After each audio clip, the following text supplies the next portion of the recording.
Good morning student.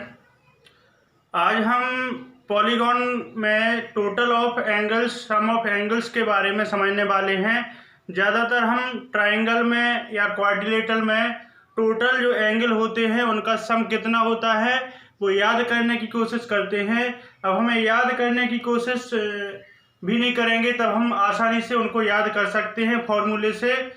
चलिए हम करते हैं इसको।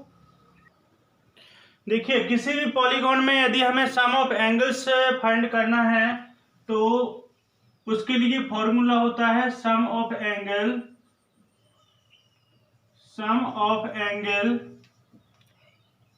Is equal to n-2 into 180। यदि आपको ये फॉर्मूला याद है तो आप किसी भी पॉलीगॉन में सम ऑफ एंगल फाइंड कर सकते हैं, चाहे वो ट्रायंगल हो, क्वाड्रिलेटरल हो या फिर पेंटागन हो या फिर हेक्सागन हो, कि कोई भी पॉलीगॉन हो, आप इस फॉर्मूले से सम ऑफ एंगल फाइंड कर सकते हैं। देखिए, सबसे पहले हम ट्रायंगल का फाइंड करते हैं। ट्रायंगल में कितने एंगल होते हैं? 3 एंगल होते हैं।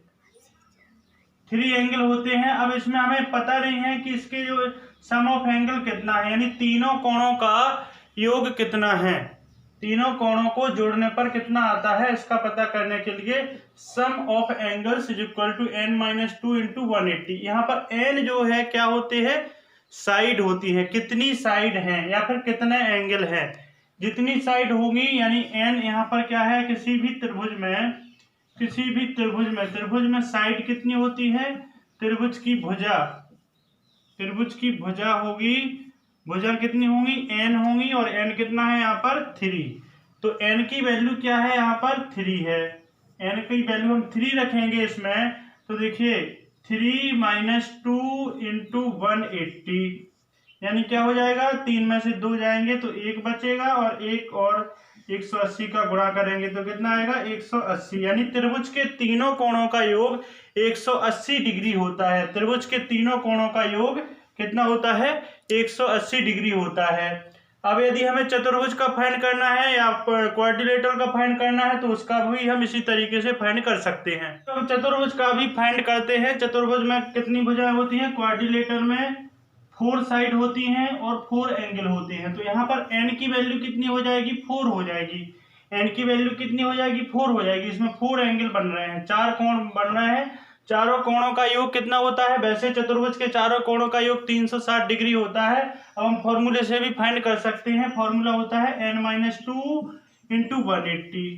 ठीक है, इससे चतुर्भुज के चारों कोणों का योग फाइंड हो जाएगा, प्राप्त हो जाएगा। देखिए n के प्लेस पे हम क्या रखेंगे? 4 इंटू क्या हो जाएगा? 180 डिग्री। यानी 4 में से 2 यानी 4 में से 2 माइनस करेंगे तो कितना बचेगा? 2, और 2 गुणा कितना करना पड़ेगा? 180।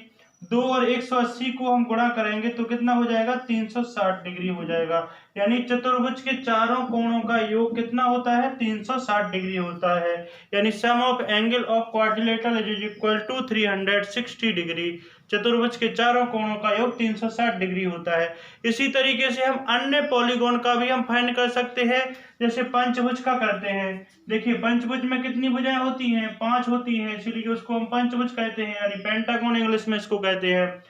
तो पेंटागन में सम ऑफ एंगल कितना होगा? उसके लिए भी हम इसी फॉर्मूले को यूज करेंगे, n-2 इंटू 180। देखिए n-2 इंटू 180 क्या हो जाएगा? n के प्लेस पर अब हम 5 रखेंगे, क्योंकि पेंटागन में कितनी साइड होती हैं? 5 होती हैं। तो n के प्लेस पे हम 5 रखेंगे। तो 5 ऋण 2 गुणित 180। तो इसको करेंगे, 5 में से 2 माइनस करेंगे तो 3 बचेगा। 3 गुणा 180, और 180 और 3 का गुणा करेंगे तो कितना हो जाएगा? 540। यानी पंचभुज के पांचों कोणों का योग कितना होता है? 540 डिग्री होता है। इसी तरीके से हम चाहे हेक्सागन और चाहे 7 भुजाओं वाला बहुभुज, कितने भी भुजाओं वाला बहुभुज को हम सभी कोणों का योग n-2 इंटू 180 डिग्री इससे फाइंड कर सकते हैं। इसमें कोई प्रॉब्लम नहीं है, आपको रटने की आवश्यकता नहीं है। आप इस फॉर्मूले को याद करिए और कोई भी पॉलीगॉन के सम ऑफ एंगल फाइंड कर सकते हैं। थैंक्स।